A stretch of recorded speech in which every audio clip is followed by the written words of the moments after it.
Sear, our non-stimulant, thermogenic, and recomposition agent. Sear is a super cool product because it's going to help you utilize turning your white adipose tissue, which is for storage of fat, into brown adipose tissue, which is going to help with energy production. So this is great to use for a competition prep or in your weight loss phase. So you can stack it with a stimulant-based thermogenic, or you could also use it in your off-season or muscle building phase to help keep you lean and mean. Sear. All right, everybody, welcome back to the Pro Physique Code. We're going to do a little contest prep Q&A today. We got Lexi, we got Evan. Everyone seems to be running around chasing their tails today. One of those days. One of those days. But one of those days. I got some really good questions. What I like about the contest prep Q&As is I feel like there seems to be a consistency. A lot of people have the same thoughts, so I feel like it's good information. Let's put my mic a little bit closer so I can be heard. So Lexi, why don't you kick us off with one of our Q&As? Yeah. So I really like this question because I think I think we'll all have slightly different answers, but it's a good, makes us think. So this person asked, this is one of my clients, what takes an athlete from good to great? So when we look at a prep client, what would you say takes somebody just from being good to extraordinary and great? Is there any one thing that stands out? I mean, my answer is time and consistency. Yep. Yeah. I think that, and and this kind of goes along with time, but I think one thing that really stands out to me with athletes that tend to do very, very well is people who are not pressed for time. Like they don't have this sense of urgency. They're not trying to rush the process. People who they come to me and they're like, hey, I don't care how long it's going to take. I'll do whatever you say. And if that means they have to take a year to build, they'll do it. I think those athletes, in my opinion, tend to do better than those who just come and they have this sense of urgency to get on stage as soon as they can. I also think it's intentionality too, like being intentional in what you do. You can be consistent and you can take the time, but I mean, to his point, I haven't been super consistent over the last few months in training. It's been a few months. I probably haven't progressed that much. So it's about being consistent on and intentional. So making sure that your training is correct, making sure that you're getting the most out of each movement, that you're not just checking boxes, right? So maybe consistently good. Yes. Right. So you're not just going through the motions of being consistent, but you're consistently trying to progress a little bit at a time. What I meant was there are a lot of athletes, I see this a lot. They compete 2-3 times a year, every year. They always win their class. Maybe they'll win an overall here and there. They'll even get top 10 at nationals, but they don't take the time to stop, assess, and improve. Whereas like what you said, Lexi, the competitors that are like, you tell me when I'm ready versus I'll tell you when I want to compete. Yes. Yep. Amen. All right. Paul, do you have a good question? Let Evan go because I was intrigued. I didn't look. Oh, okay. Well, Evan, you got. We'll start with the serious one because I got some funny ones too that I think would be fun to answer. But I think this is a good one. How do you deal with disappointment if you don't place well? So say you go in with expectations and you think you're going to do well, and your coaches say, hey, I think you're going to do well. I think you'll be competitive. And necessarily that may not pan out. How do you deal with that? Well, I think for starters, go back and listen to our How to Lose Like a Winner episode from a couple weeks ago. I think that has a lot of good takeaways. But I know something that we talked about in that episode and something that I always tell myself and I talk with my clients about is that at the end of the day, would you still live this lifestyle? Would you still go to the gym? Would you still track your macros despite the stage? And usually most people are going to say, yeah, right. And so then I think sometimes it makes maybe that loss a little bit easier to handle. But I also think mindset wise, you can use that loss in two ways. You can let it, make you sad and make you think you're not cut out for the sport, or you can use it as fuel to your fire. And I think there are some great examples of even pro athletes out there who one week they don't do super well, and then the next week maybe they win first place and qualify for the Olympia. I know Brittany Gillespie always comes to mind when I think of somebody who's more so recently. She didn't do super well at like a pro show, and then the next weekend she won and got Olympia qualified. So I like to use those examples and remind myself that that type of scenario is possible if you just keep showing up and improving. Yeah, I think it comes down to where is that competitor at? Like, if you're not doing well at like a local NPC show, that's very different than like at the pro level where your conditioning can be different from week to week. The judge's eyes can be a little bit different from week to week. So I always say that the worst thing for a competitor is expectations. That ruins more joy than anything. I think as a competitor, it's natural to start to expect higher placings if you got fifth and then third, and then the next show you're expecting to be in the top 2 or 3 and you're back to 7. There's a natural like, oh man, did I do something wrong? But as a coach, that's one of the things I really had to learn was to really set the athlete's mindset up right. And B, I think I've had to learn as a coach to be harder on my athletes, demand more, because that's one way to really ensure as highly as possible that you're going to be successful, right? Not, especially at the NPC level, truly conditioned athlete is going to get noticed. You can win at the amateur level with great shape and great muscle and so conditioning. So, but like if you bring that A+ conditioning, it's gonna change things. So yeah, that's probably the hardest part of coaching in my mind is managing the emotions, expectations of athletes. Like you said, Brittany Gillespie. Well, I remember a couple of years ago, Daraja got 5th at Tampa when we started our season. A week later, she wins and gets Olympia qualified. So it's like, that's how quick it can happen. The body can change, so yeah, did it hurt? Yeah. But was she angry? Sure. But she went right back to work. The night of the show, she was doing cardio. Mm-hmm. Yeah, I think I think a lot of it's determined to where you are in your journey with this. If you're a newer competitor, I think going in there to be the best you can be is what you should worry about. You can't determine who shows up. You have no idea. You could be absolutely lights out the best you could possibly be, but you still might not have the muscle. You may not have the right structure yet. You may not have the stage presence yet. You may not have the confidence yet. A lot of that rolls in. And no matter how much you work on it and how confident you are in your physique with that, you never know what's going to happen. Now, if you've been competing for a while and you still don't know how to handle a loss, then that's a different conversation to have. Newer competitors, I think it's a little bit easier for them to get caught up in it because a lot of people, especially newer on, they equate effort with results. And that's not the way the sport works all the time. A lot of times effort will reach conditioning, which will get you noticed. Yeah. But not always the case with that. And I have another question that kind of piggybacks off this. We'll go to later with that. But I think what you said makes a lot of sense, Paul. Like unmet expectations is just a killer of joy. So go in there for the right reasons. Go in there to be the best you can be, especially if you're a newer competitor at this. You don't have to go in and try to turn pro at your first show. Go be the best you can be. And if you think you're going to go in and win an overall at your very first show, you might want to check yourself a little bit because that doesn't happen very often. And the hubris of that is a little bit frustrating at times. These people have been doing this a long time. And if you've been doing it 6 months a year and you think you're going to walk in and wipe the floor with them, look, it can happen, but it's probably not the most realistic goal. Yeah. The earlier, I'll say this, the competitors that I've had that have won really earlier in their career, the second part of their careers are harder. The competitors that I had that had a very hard start of their career, the second part of their careers are easier. So at some point, you're going to get your butt whooped.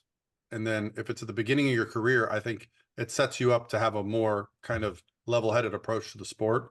Whereas the girls that walk in, win an overall, get their pro card, do well at pro level right away, when they start losing it, they don't know how to handle it as well as a competitor that's, been to nationals 5 times, fought for that pro card. Like, so then they get to the pros and they're just happy to be there type of situation. So, yeah.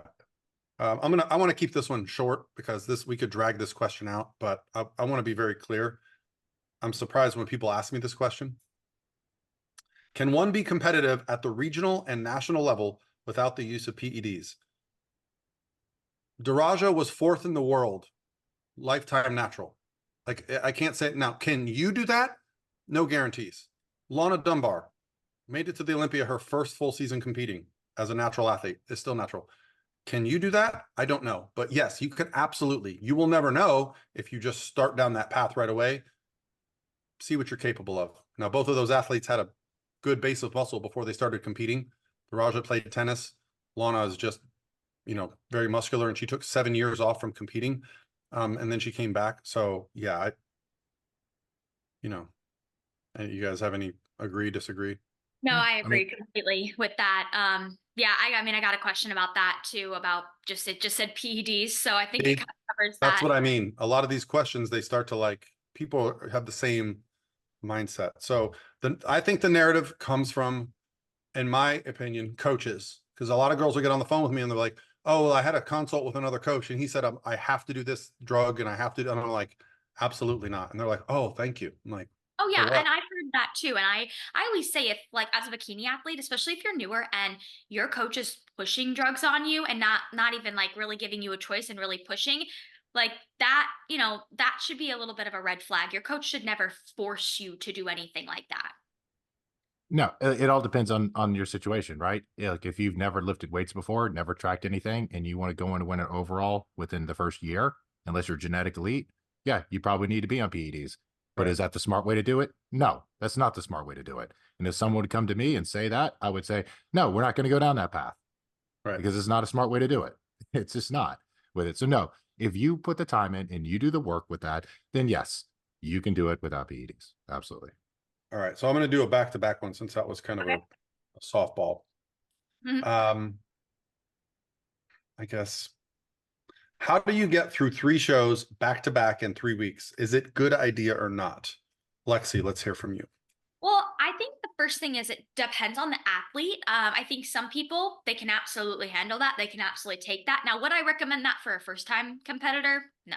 But I think if you've been in this sport long enough, you've competed a lot, I think that it's doable. I also think it considers too, I mean, if you're traveling for all those shows. So if it's like you're flying every weekend, that could be a little challenging. I think doing 2 shows back to back, I think is very doable. And a lot of times too, I know you guys see this, like we all see where sometimes a competitor, they'll go out to eat, after their show, and then they'll drop weight the next day, right? So sometimes easing into another peak week can actually be very beneficial. But I think 3 shows back to back, especially if there's travel included, by that 3rd show, you may look a little tired. I mean, but I really think it depends on the person. Yeah, it depends on the person. I think 3 shows back to back in 3 weeks in a row is too much. For the vast majority of people, it's too much. I don't care if it's down the street from you. Just the whole tanning process, the getting everything ready, you have life on top of it. That's a lot. And it sounds like a good idea until you do it. It sounds like a good idea. Now, if you're a high level pro and you're trying to qualify for Olympia, look, it's part of your job, right? Like that's Yeah. different.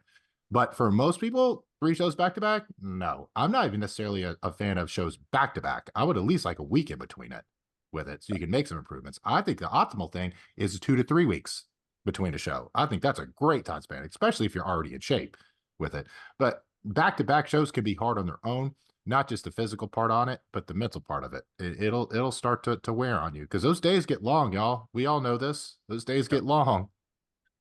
Well, and I think for most of us, there's an element of peak week where you kind of back off the training intensity, you drop the cardio, you bring the food up, and you got to ramp it back up early in the next week. And so if you do that in back to back to back weeks, now you've had like a third of your training has been backing off.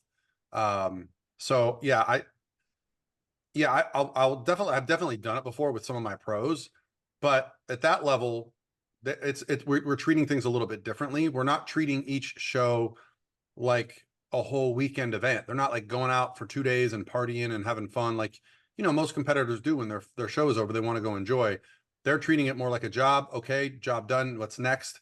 I literally have some competitors the night of the show back at it, back doing cardio, whatever their feedback is.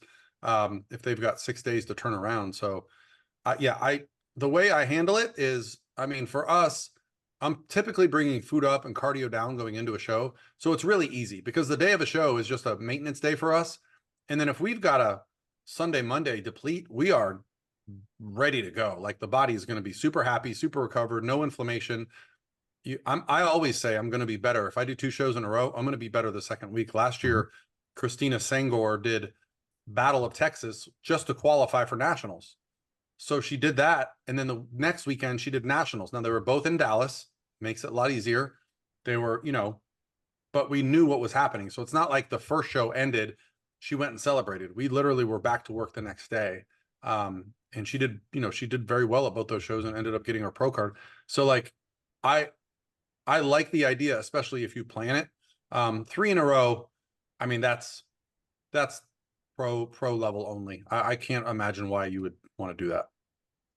Yeah. I always think too, like about work. I mean, especially like if you have a job, that's hard. I mean, you can work Monday through Friday leading up to a show, but that's just a lot of extra stress and it'd be hard to take off that much work 3 weeks in a row, you know? So, Well, like Lana's a teacher, right? So in the summer, she's off. So there are different jobs and situations where it's possible. And, if people plan ahead and they get Thursday, Friday off all 3 weeks, something like, so, yeah. but yeah, yeah.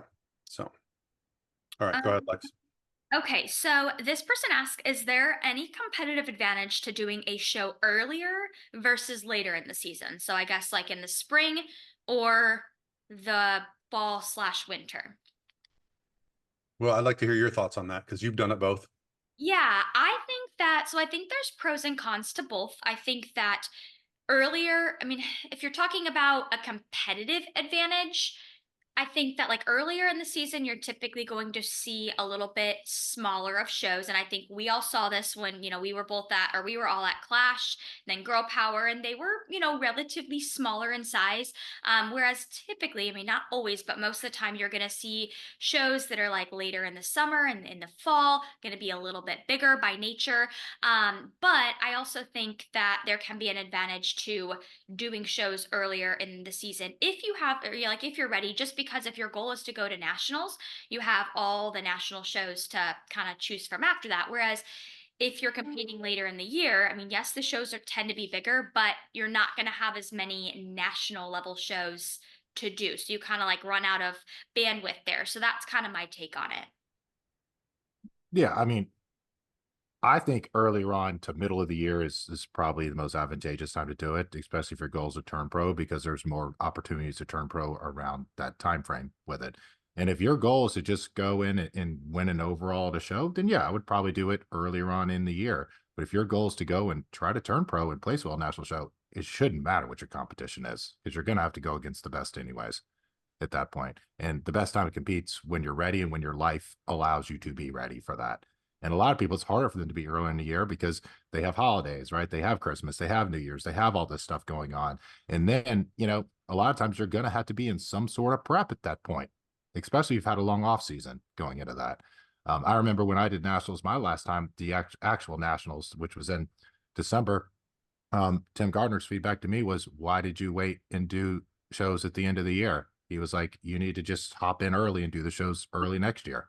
He was like, you're close. He was like, now you don't have an opportunity for 6 months. Yeah. Yeah. So I have 2 thoughts on this because there's two schools here for me. There's girls that want to go regional nationals and get a pro card. There's girls that want to get Olympia qualified. Every year seems to fluctuate a little bit, but this year especially, and even last year, the shows were much bigger at the end of the year. Much bigger. So I feel like this year it's just going to be a small year, the whole year. I think it's a financial thing right now. But we've already seen a huge shift down. I don't know what junior nationals is going to look like. But to me, if I have a girl that can be ready early in the year, like Sam, got ready, she got qualified at a show in LA, and then she got her pro card at the Arnold. That was awesome. The risk you run there is that there's not another show for like 8-9 weeks, right? The sweet spot for the national shows are pretty much like May to August. They're back to back to back every couple of weeks. Something that I noticed, Evan, when I was watching you compete, I would go to say, not knocking the shows, I would go to say like junior nationals and watch the men's physique competitors. And I'd be like, wow, but they look nice, but these guys aren't big. A couple weeks later, we'd go to Universe, and I'd be like, "What in the blue hell just happened?" It was Where did these like, two come from? yeah, it's almost like certain shows just, I'll say USA's, Nationals, and Universe, the men come out in, I mean, I think it's the culture of bodybuilding in those communities. Mhm. Bikini competitors travel. It's almost always pretty similar, but there are certain shows where you're like, dude, these men are just like out of control. Nationals, especially. Every Yeah. Nationals, that show, and like the last national show of the year, I've always noticed that's when everyone brings their A game. It's the last show of the year. A lot of people have been planning for it the whole year. They've done a couple shows, and so I'll say this: I do think there is a competitive advantage to competing earlier in the season. If you are a good competitor, you will get, you'll get more opportunities. I mean, shoot, junior nationals, Class C had 3 girls. Yeah. That ain't happening at nationals. No. And I mean, you just kind of run the risk if you put all of your eggs in one basket and aim for 1 or 2 shows at the end of the year. Like, what happens if your prep ends up going a little bit slower than you had originally planned? And then it's like you don't always have those plan Bs, those plan Cs to choose from, because like January, like there's I think there's like 1 show in January, but January through March, there's really not much to choose from, right? So if you wait to the very end of the year, you have to be pretty firm with the show you choose. Like, there's not going to be a lot of backup options after that. There's getting to be a little bit now, because we've got the Amateur Olympia, and then you've got nationals. Mhm. And if you're natural, you can do the Ben Weider, which is in November. So like there's a couple options now where it didn't used to be that way. So yeah, it's that nationals, man. It's brutal. Like that's always going to be the biggest, toughest show. Yeah. So that was a great question. I do think the shows as a whole, the depth is, now I'll say this, the overall at Junior USA's was spectacular, right? Yeah. All those girls were great competitors. It wasn't as if like there was a bunch of girls that you were like, they shouldn't get a pro card. No, those girls were ready to be pros. So the depth and the size might be there, but the caliber, the top athletes are still showing up. All right. Yeah. Kind of piggyback. Here's a good one. All right. Becoming stage lean. Does your body get better at it? Getting stage lean. Does your body get better at reaching it over preps and shows? So the more shows you do, is it easier to get stage lean? I don't, I mean, I think, at least from my preps, I think every prep is very different. And I think that's one thing I learned as an athlete is like, don't go into your prep with any expectations based on how your last prep went. But I also think like that question, does it get easier the more preps you do? Well, I think it gets a little bit easier from like a mental standpoint of what to expect, right? You can kind of prepare yourself. But I also think as a competitor, the more dieting history you have, the more preps you have under your belt, if you're not taking a good amount of time away from dieting, it can actually become harder. Like your body can become more resistant to dropping body fat. And I think, and we talk about this all the time. That's why a lot of times like you don't want to be prepping every year, all year. Otherwise, your body's going to eventually hit a point where it just is not responding anymore. So I think mentally it can get a little bit easier because you know what to expect, but physically, if you're not taking ample time away from dieting, it can absolutely get harder over time. I think it depends. Oh, sorry. You got it, Paul. No, I was going to say, I think Lexi nailed all my points. Evan, you go. I think it depends on where your starting point is too. For females, I think that a lot of females struggle the first time around to get show lean because they typically start a little bit higher body fat with that. And if you're structured, then typically you don't get quite back to that high body fat, which means your starting point is better, which means it's easier to get it off. And I truly believe that the first time a female attempts to get stage lean, it is way harder than any of the other times. There is some stubborn body fat that's been there your whole life, and that takes a minute to get off. Once you get that off, it becomes easier in a lot of variety of ways to be able to get there. A lot of it is the mental part of it because you know what to expect. And also, too, when you know how hard you had to push to get that stage lean the first time, you typically will not allow yourself to get back to a point that is that hard to get stage lean again. So biologically speaking, is it any harder, or physiologically speaking? Maybe not. But I think that once you get all those systems in check, it becomes easier in the future to get there. Yeah, I'll say most of my competitors, it's much easier once I've had a full season and a full off season with them because I'm putting them in a position where A, we're staying closer to stage weight. Yep. And B, we're setting ourselves up with more muscle, better metabolism. Typically, what I see consistently, especially with some coaches like to brag about how many pro cards they have, they're great at running athletes into the ground, and then those athletes disappear for 2 or 3 years before they can come back. So there is an element to the sport where, yeah, you've got to get people down and shredded to get their pro cards and get, Olympic qualifications, but doing so in a manner that allows you to preserve that athlete. So when the season's over, they aren't ruined for a year or two. That's a skill set that not everyone has. And so that setting an athlete up before the season is over, diet breaks, recovery days, flexible dieting, so that you're not, these are the reason we like preach the stuff that we do, is because, if it didn't work, I wouldn't do it. If it was if there was a better way, I would do it the better way. So yeah, I typically find, I think what this person's asking is like, does your body kind of remember, like, oh, we're in prep again? No, what your body says is, oh crap, we're dieting again. And you'll notice the second time around dieting the next season, you won't drop weight the first couple weeks of prep. You're like, oh, what's happening? It's because your body's like happy at that place. So sometimes you got to be a little bit more aggressive. But that can all be resolved by setting the goal when your season ends. When are you getting back on stage? Because that way your mindset isn't just, oh, I'll just go crazy for a couple months and then I'll get back on prep. No, It should be very intentional. It means you can still enjoy life, but I would say no, your body is not like, oh, cool, we're in prep again. I mean, I don't compete, but every three to 4 years now at this point. And I'll tell you this, it gets easier and easier for me every time, but I'm giving my body that break. I'm staying leaner. And I'm also, for lack of a better term, when I prep for a whole year. I don't go, okay, I got 12 weeks. I start dieting and I try to lose a couple pounds a month. And then when I get close, I go, okay, now I can put my foot on the accelerator and pick a show. Not everyone does that, right? So I think if you live the lifestyle year round, not saying like you're yeah. prepping year round, but if you're living the lifestyle year round, you're tracking your food intake, you're going to the gym, sometimes just when you start prep, it's not huge difference. You're still doing the same things. The only difference is your food's progressively getting lower, cardio's getting higher. And it's just, it gets more challenging towards the end. But I think if you live the lifestyle all the time, it's not as big of an adjustment and it's not as hard going into a prep. I mean, I'll give you some big kudos, Lexi, because you've been fun to coach, because when you check in, we sometimes add calories, even though the scale is up, because I can still see all the detail on the lines, right? So we know we've added lean body mass. I can still see your core is tight. I can still see the hint of the tie-ins and all those things. So I know it's time for us to add food. With you, conditioning is not going to be the issue. With you, it's muscle, right? So you're so consistent. It's almost like you're in prep, even when you're in your improvement season. Yeah, I feel like I just always, I don't know, I go crazy if I don't have structure and routine. Like I thrive having some sort of routine.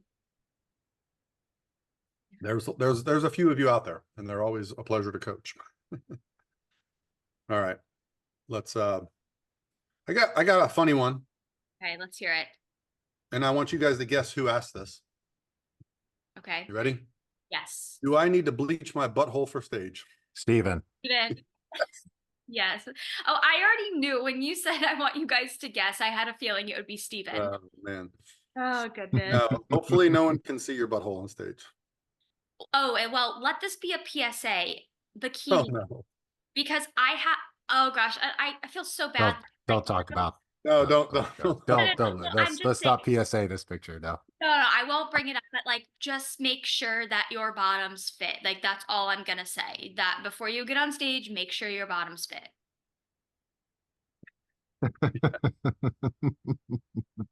Make sure they cover all the appropriate areas. Yes, please. Oh man. All right. Is it my turn here? Yeah, go ahead. Okay. What's funny is someone put up this question, and then I actually saw Dave Palumbo on YouTube actually had the exact same question on a news feed right after it. I saw it, so I thought this is perfect timing. This person's just asking everybody. Yeah, apparently. Does sex count as cardio? I mean, I've never asked a client, Yeah, I was include gonna that in their update. ask I you. do have one client who's very forthcoming with her sex life, and she's literally told me, like, coach, whenever I have an orgasm, I drop weight. And she's listening right now, and she's gonna laugh because she knows who she is. I was gonna say you want to give her a shout out, but you probably No, don't. I'm not gonna give her a shout out more because The cortisol release, right? I'm more worried about her boyfriend. Like, she probably wouldn't care, but I think he would not. You guys know this person. So I used to joke with her on her check-ins. I'd be like, hey, make sure your boyfriend does his job tonight so we hit a new low on check-in day. Yeah, so no. I don't think any of us have a spot on our check-in sheet where, like, or the check-in portal where it specifically asks. I don't know. Yeah. Now, we can go down the whole rabbit hole with this. You could put your Fitbit Yeah, on your junk and get some rest. yeah. Oh, I Put mean, put would it register like steps? I don't know. Would here you try here to eat here's at- my It would register pumps. here's my suggestion. The Apple Watch has the cardio setting on there. Just put it on beforehand. Get your heart rate done. See how many calories you burn during it. There you go. True. Yeah, Science at its finest. yeah. If you want to burn more calories, be on top. There you Do some work. go. Yeah. I don't know why that tickled me. Oh wait, was that your question? Was that that was Evan's? Was That was Evan. that from Steven too, or no? No. That was not Steven. Oh goodness. That wasn't inappropriate enough to be Steven's comments. No, that actually. I mean, I don't think it's super legitimate, but I mean, if you're in one of those relationships where you're a rabbit 3 times a day, it might add up. Well, it's a question I feel like once you ask it, there's probably a lot of people listening that are like, I've always had that same thought too. So, Well, Honestly, a lot of people do have that thought. Yeah. yeah, but here's the thing: at the end of prep, you don't have to worry about it. No. No, you do not.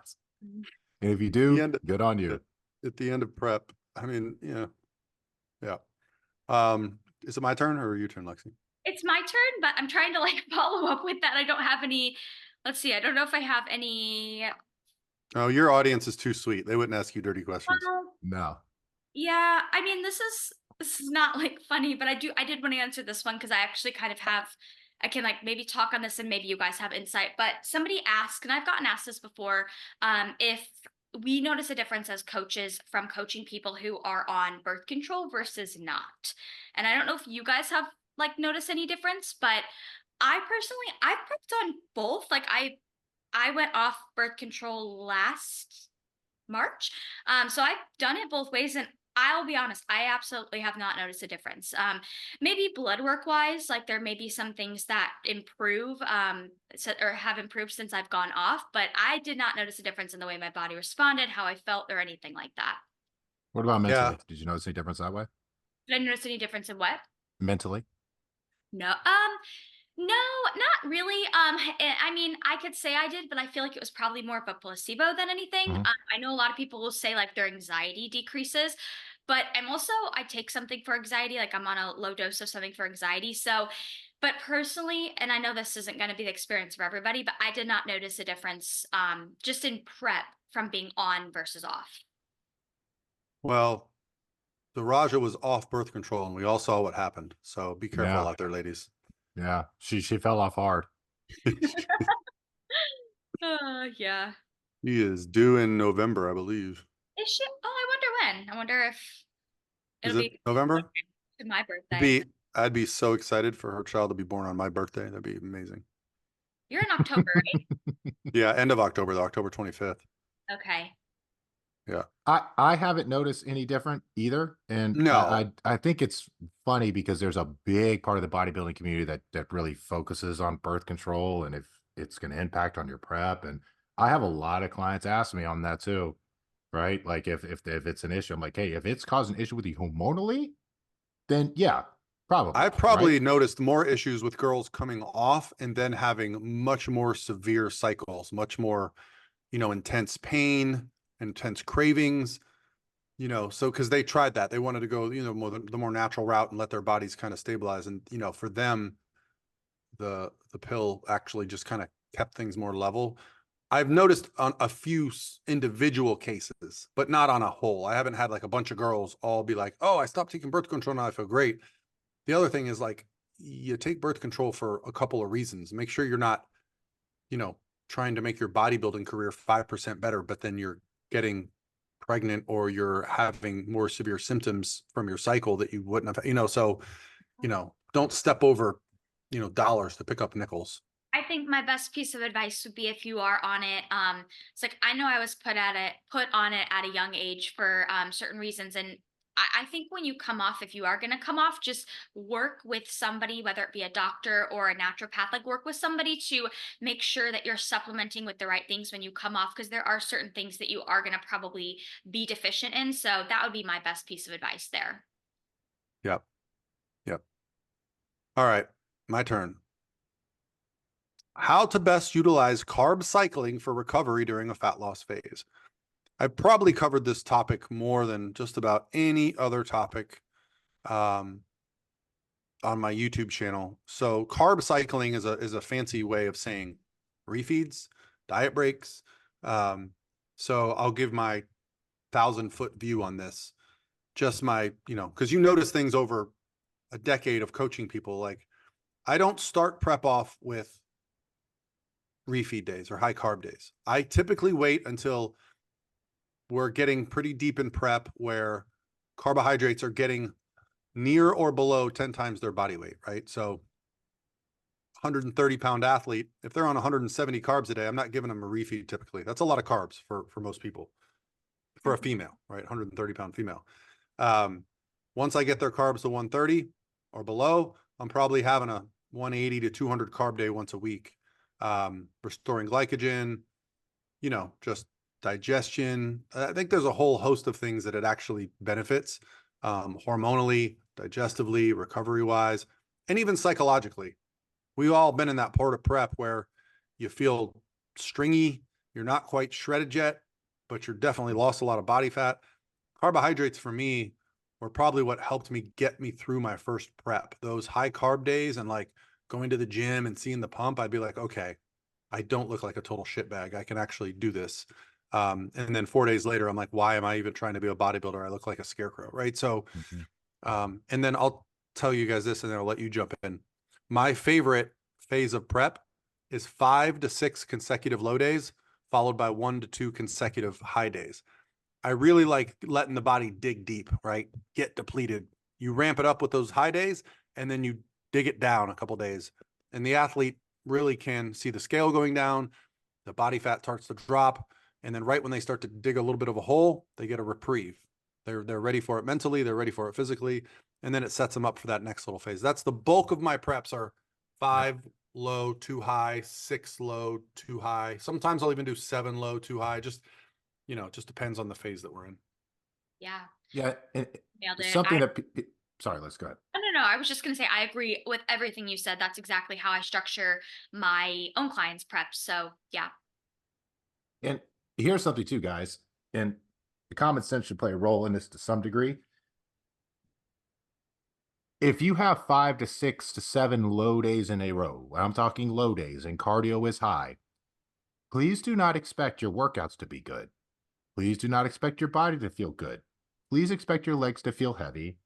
Please expect to feel like or question why you want to do this, because that's how it's supposed to be. And then when you refeed, expect to be hungry after the refeed. There's no easy way to go about getting show lean. There's no hack. There's no anything. There's different ways to do it. I prefer that same way of pushing hard and then refeed, pushing hard and then refeed it. It gives you, number one, that light at the end of the tunnel, which is incredibly helpful. And it also will let you know too, the most fun thing, and I know you guys witness this too, is when you push people down, the weight will start to fall and then it'll stagnate and then sometimes start to go up a little bit. Then you give them a little bit of food and then the weight will either stay the same or then it'll fall either a day or two later. And they're like, oh my God, this is magic. It's like, it's not magic. It's literally calories in, calories out, and you're letting your body, your inflammation fall off the body. So a lot of times I will stack actually the refeeds with reduced cardio and reduced movement on Mhm. that. And I like putting high days too on people's rest days, Yeah. because that way it just helps them refuel all together. And glycogen, like we say, guys, doesn't get up and run out of your body, right? It doesn't do that. So structuring it in a specific way on saying, hey, it needs to be on this day is not necessarily going to do anything physique wise. Sometimes early on in preps, I'll stack food higher on like heavier glute days, but that's more of a mental thing than anything. It's not really gonna feed your body that much more in that aspect on things, because it hasn't even really had time to digest through your body yet and turn to glycogen. It's more of a mental thing with that. But yeah, look, I mean, yeah, carb cycling is important because you need food. It's your fuel in your gas tank. You literally can't just drive the car 100 miles an hour 24/7 and not refill the gas tank. It's not going to work. It's going to blow up.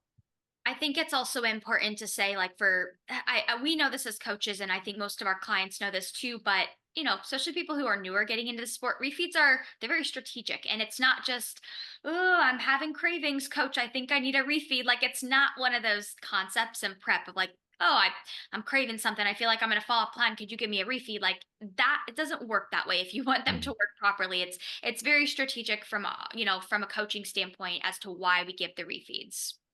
Yeah, and you don't look, if you need it mentally, I can kind of get that too at a certain extent, but you don't need a refeed because you're hungry. That's not the purpose of it. Purpose of No, it is honestly, to get refeeds through make it. you hungrier. Yeah. Most athletes fight me on the refeeds. They're like, but I'm hungrier and I dropped 2 pounds this week. I go, but you dropped 2 pounds because you did the refeeds earlier this week. You don't really, you're not correlating it the right way. Yeah. Um, It yeah. always feels weird too. The first time, like in a prep, the first time you take a refeed, at least I know I feel this way, but it's just like you almost feel like weird the first time you take it. Like you want to take it, but it just feels like you shouldn't. It almost feels like you're cheating on the plan, even though you're not. Especially Yeah. later on in preps. Yeah. Yeah. People fight that a lot because they feel like they're not ready. They feel they're not close enough yet. And it's like, yeah, we are not quite there yet. That's why we need to do this. And that's hard to get across to some people. But the longer you work with somebody, the easier it is. And once they see it actually helps, the easier it gets. Yeah. Yeah. Yeah. Yeah. I think that's something that it took me a long time to understand was the benefits. I think some athletes were feeling like, oh, coach is giving me a day off because I said I'm tired. And I was like, no, no, no, that's not why I'm doing it.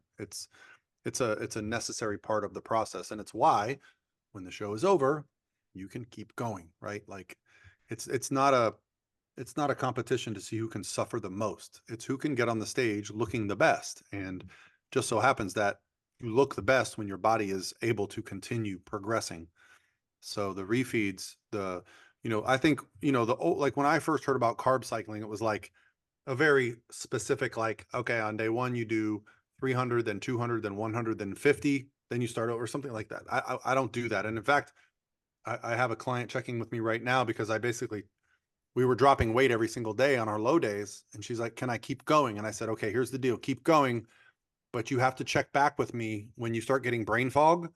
And when you start to go, man, these weights feel way heavier than they should. To me, that's when, because glycogen is brain fuel. So when you start like forgetting your sentences, or you're in the middle of a sentence and you forget what you were going to say, or you can't remember something in an email you're trying to type, or you walk downstairs into the kitchen and you're like, why am I here?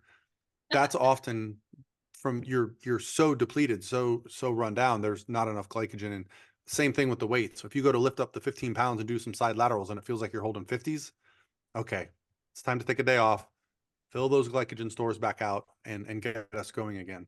Mhm. And sometimes that's it's a pro, the person I'm talking to. So it's getting to know that athlete, because you've got to trust that they're not going to just keep running themselves into the ground. Right. So, yeah. I have a quick one. So, diet soda on prep, somebody asks. Paul, you want to answer that one first? Yep. I knew you would have something next to you. My Yep. diet soda consumption probably doubles on prep. Like for me, it's like a in between meals, it, Treat. yeah, the carbonation, the taste. I start drinking sodas that I don't usually drink because I just want that. I just crave that taste. Um, the diet root beers, the diet Sprites, the ones with no caffeine. I really start, diet Sunkist. The ones that don't have caffeine become much more valuable to me because I don't like to just be constantly dosing caffeine all day. But yeah, I think they're great. And even my wife got these and I was resistant because some of these things taste like crap, but this is like a Oh, the ice, the They're good. sparkling ice. This is Yeah, a Starburst one, I've tried that. Yep. 0 sugar. It's got antioxidants, so I'm healthy. But like it's something about fizziness, like just it just helps. Yeah, I, I definitely think everything in moderation. I think there's definitely such thing as overdoing it where it can just make you feel so bloated all day. But I mean, it can be a saving grace in prep, especially in between meals if you just need a little something. But I think everybody has a slightly different tolerance, so I think you just have to kind of find your sweet spot. yeah, I don't think there's a reason to ever fully pull it unless it's towards the end of a prep, like a peak week situation. I think reducing those variables is smart. But there is a balance, right? Like I had a client that checked in and I was like, okay, because we're starting to work towards a peak week. I'm like, how much liquids are you consuming a day? She told her total number of liquids. I'm like, all right, break it down. How much of this is water? How much is this coffee? How much is energy drink? How much is this? And about 80 ounces of her liquids were artificial sweeteners. Yeah, That's too much. yeah. That's too much. And her digestion wasn't so great. And another thing that people do is they're not used to having these. And they start tossing them in towards the end of prep when food is lower and their digestion gets thrown out of whack with Well, it. and And some of them all do have diet drinks, calories. So if you're yeah. doing like 7 or 8 of those and they've got 15 calories, like, no, you're getting 100 calories. Like, okay, that's actually something. So And all sodas are not created equally. Some have a lot more stuff in it than other guys, a yeah, lot more. So if your digestion's a little bit off, if you feel a little bit bloated, things like that, just pull some of it. You don't have to pull all of it, but pull some of it. yeah. That's We why just I'm such a big realized, I fan. don't know if it was this one, but my wife is sensitive to erythritol and we just noticed, Yeah, she's like, why am I so bloated? those bloat me bad. Those ice drinks, big time. Yeah. I love them, They but don't bother they, me, yeah. but they definitely, so yeah, it's funny in prep, you just start, you know, changing things. I've had clients that started drinking coffee more in prep, but they were also putting a little bit of creamer in there. And they're like, okay, after now I'm having 4 coffees with creamers where before I was having one. It adds up, right? So, your body is freaking evil at adapting to what you're doing. It makes you have low energy, makes you crave more food. You don't sleep as much, so you're awake more time. Your body is determined to get you to put some body fat on. Mhm. Mhm. But I don't think I think there's saving graces. Like I don't pull energy drinks. I keep energy drinks, but guess what? I keep the same energy drinks I've been keeping and the same Yeah. energy drinks I had before. Yeah. If you start introducing, and this is the thing with all prep guys, you start introducing a bunch of new shit in there, you don't know what's going to happen. And the end of prep is not the time to start introducing a bunch of random stuff. I've got one good one that I want to end on. Okay. And then this will be my last one, and maybe we can do like maybe one more. I know, Evan, you said you got to go at 11:30. What is the mistake from a competitor's perspective, not a coach, that you see most in peak week? From What is the competitor's mistake that a perspective? competitor makes most in peak week? I think we'll all have a different perspective on this. So the question is asking, what do we feel like? What's the biggest mistake a competitor makes in peak week? Yeah, I'm going to assume they don't Hmm. mean our athletes, right? Because I don't. Yeah. My plan is very specific. I tell you what to train, what to drink, what to eat, how much sodium, how much water. Like, I don't know how you could I mess up. I have had rarely like a client go get like a deep tissue massage 2 days yeah. out. Don't do that. Yeah. But like, so I'm gonna say not like when I'm observing other people's clients, like what are they doing? And hands down, it's manipulating like water variables, and by that I mean fluid intake, sodium intake, and diuretics. That messes up a body faster than you can imagine. Yeah. You Yeah. can with all that type of stuff with fluid manipulation, diuretics, you can risk 50% of your look for 5% difference. Yeah. Yeah. Now, if you nail that, it looks crazy, but you Yep. got to nail it. And that You got like an hour. You got like an Yeah. hour where everything just lines up. You're tightening up just as you're full. But I mean, even if you just start sweating, if they push prejudging back an hour, Yep. you might be done. Yep. And I think that's more for men, Evan, that crazy, hard, dry look that's so elusive. But a lot of time, I just had a consult yesterday with a girl, and she was asking me about, peak week. And I said, well, show me some update pictures leading up to your show. And then I looked at her show pictures and then her pictures after.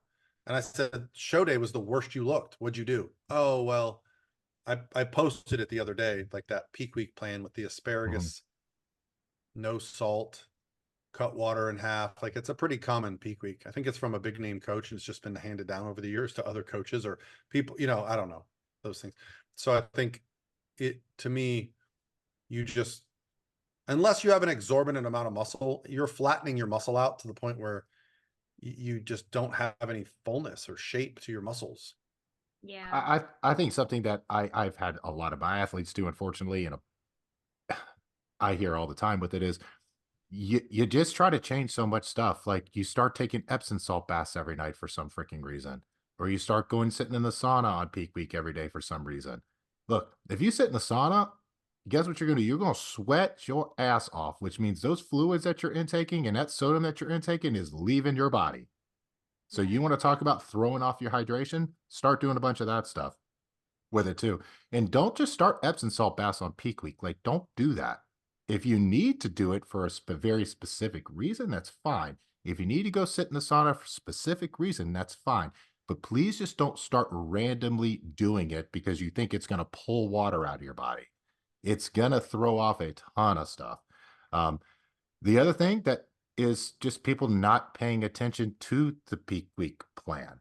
I'm not there to hold your hand with it. I try to lay everything out as easy as humanly possible. And the amount of times that people just don't follow or don't answer questions, I don't know how that happens with that.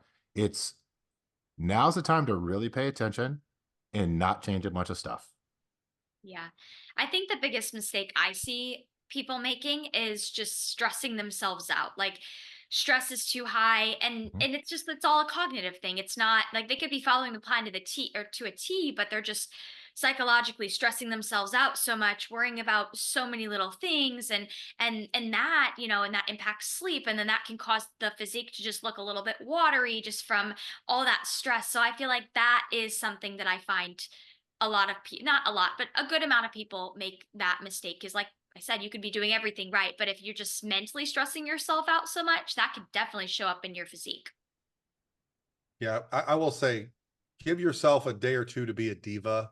I've had so many athletes travel to a show on like a Thursday, get a good night's sleep, and drop a couple pounds, and I'm like, what changed? Oh, well, the dogs weren't barking. My neighbors start their car really early. Like sometimes we don't realize the things that are at our house or in our normal routine are the things that are causing us a lot of stress. And then you get out of that environment, you go stay in a hotel room by yourself, and all of a sudden it all washes off you. So give yourself a day, definitely Friday all day, but I would say Thursday and Friday to be off of work, off responsibilities if possible, and just literally get, my favorite thing to do 2 days out from a show. It's like a tradition with me. I go get a mani-pedi.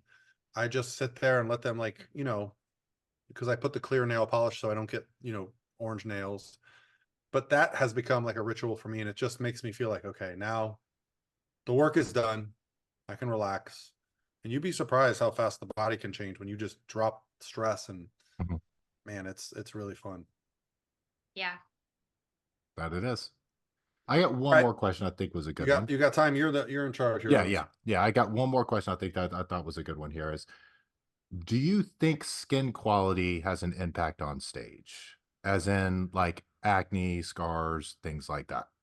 Hell yeah. In the bikini division, bro, they see stretch marks. They see loose skin. I mean, that's probably the biggest difference between the masters and the NPC, or I'm sorry, the masters and the, open divisions is the quality of the skin. Yeah. Man, that's a huge factor. Yeah, and even like if you are younger too, just having dry skin, like if you don't exfoliate properly leading up to your show day, that tan can kind of like it tends to kind of bunch in the areas where you have dry skin. So just taking proper care of your skin, not just your face, but everything. It's gonna, it usually dictates how the tan lays on your skin, and that can just make a big difference on stage. Because I think we've all seen the girls that have like blotchy tans, and that's really obvious on stage. So I think like skincare, and not just your face, but like everything leading up to your show is so important. For sure. I mean, I agree with that. I think it's a very important thing, and if skin is not the best, then of course I'm sure most females are already working to try to improve that and just Well, even continue to improve it. guys. So I mean, yeah. last year I did a show and I was considering going to nationals. And when I got the feedback from, the judges, I said, do you think I should go do a national show? And they're like, honestly, you'll do well just because you have flawless skin. Like most guys that are almost 50 have stretch marks, like they have something. Whereas like, they're like, your skin looks like you're in your 20s. So like, you don't look masters. So like, I don't have the size to beat a lot of the guys, but they're like, a lot of times you'll see extreme, weight loss, residue, things like that. If you go to Masters Nationals or Universe and you watch the 60s, 50s, 40s, that's the thing you'll notice. There'll be a girl in the 50s, like a Miriam Jenkins, that's like maybe Asian, that you're like, that lady looks like she's 25 and she's in the 50 and over. And she may not have the most muscle or the best shape, but she might even win just because she looks so youthful. Yeah. So that is, yeah. And one thing I want to address too with like the loose skin and the fat loss with it, if you're on the younger side and were a bigger girl or a bigger guy and you've lost some weight with that, unless it was just an extreme, like my Biggest Loser case with that, a lot of times that skin will end up tightening up over time. So give yourself some time. It's not going to happen overnight, but realize it will happen. Yeah, I did a good video a couple of years ago. I had a client who was a plastic surgeon, and we actually discussed elasticity of skin and how to know whether your skin will bounce back or if you're going to need some type of surgery. So we went into the details on that, and we talked about, realistic expectations. But yeah, I've noticed that with clients that had a lot of loose skin the first time we dieted down, then we reversed and came back, and it was almost like it was gone because they stayed leaner, they filled out, so that elasticity can return if you're treating yourself well, eating well, sleeping well. It's amazing that the epidermis is its own kind of organ on the body. But yeah, biggest organ of the body. Yeah. Is it really in? It's on. Come on, Evan. I don't know. I'm sure technically it's in, but whatever. All right. Well, I guess that was a good one to end on. Bang. All right. Good Q&A, guys. I think we'll call it. We'll call this one bleach the butthole. Yeah, right. I'll come up with something creative. No, I mean, maybe if you guys want, we could always do, I don't know if we want to do a part 2 Q&A next week. I know I have more questions, but I feel like these are always fun, and they allow us to hit on a lot of different things. Well, this is my first weekend in I think 8 weeks not going to a show. Really? So it's Father's Day weekend. Yeah. And then we've got Chattanooga. So next week, well, I'll be curious to see. I think there's only one show this weekend, the Dallas Pro that I'm aware of. Yeah, and I just saw that list, and Ashley Cotwasser's doing it. So Ashley Surprise! I feel like we should. Well, she's I think she's just gonna do every show until she gets to 50. And then Jordan Fisher's doing it. So I know that's the show Jordan has won. I think I know at least last year. I think the year before that too. Yeah. So I'm sure she was, going into it. I mean, who knows? I mean, I think her and Ashley will, from what I can see on the list, be. I didn't dig too far into that list, but there's usually also somebody on there that you're like, it depends what they look like. So we got junior nats next week, and then is it the St. Pete Pro the week after that, and then Universe? Is that what it is? Yeah. 22nd is Junior Nationals, 29th is St. Pete Pro, and then 4th or 5th is Universe. And who's going to Universe? You and me and Steven, right, Evan? Yeah. Lexi, are you going? Are you doing Chattanooga? You doing any of them? I'm not. I may go to I may go to Republic of Texas. I know that's the weekend after Universe. Yeah, I'll be at that one too. So I'm back on it after this week. I got 4 weeks in a row. I have a client, a first time client. Surprise. I got some bangers coming to Republic of Texas. I cannot wait to see my NPC girl. Got a couple of them that are really good, and then a couple good pros. Lana may be ready by then. She's real close right now. It's just a fun show. Yeah, I'm gonna look. I may try to come to that one because that was such a fun show last year, and since I have a girl competing, it may be worth it. Yeah, and then the same weekend of Universe, there's a pro bikini show in Orlando. Yeah, There the Orlando Pro. It's brand new. It was pro figure the last couple years.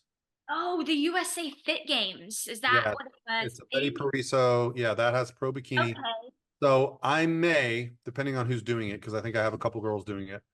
I may, because NPC bikini is on Friday at Universe.